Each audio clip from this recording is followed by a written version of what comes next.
I was reading a New York Times op ed recently about how content is reshaping influence.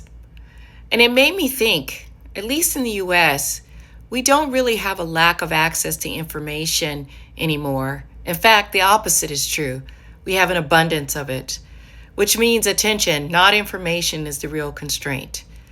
Algorithms now shape what people see more than traditional gatekeepers ever did, which means it's not just about what you say, it's about whether people actually see it.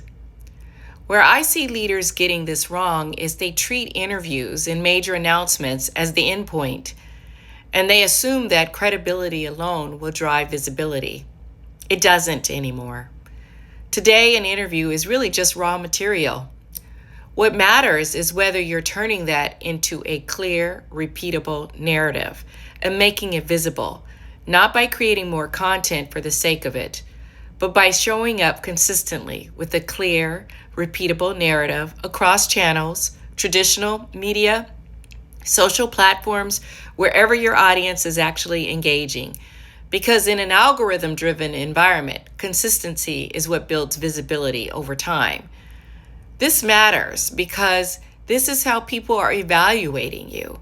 Talent is paying attention to leadership voice and visibility. Partners and investors are looking for clarity and consistency. And increasingly, even AI tools are reflecting your digital footprint back to the market based on what's out there and how coherent it is. I'm not suggesting that quality and authenticity don't matter. They absolutely do. But they're no longer the finish line for your communication strategy. They're the starting point.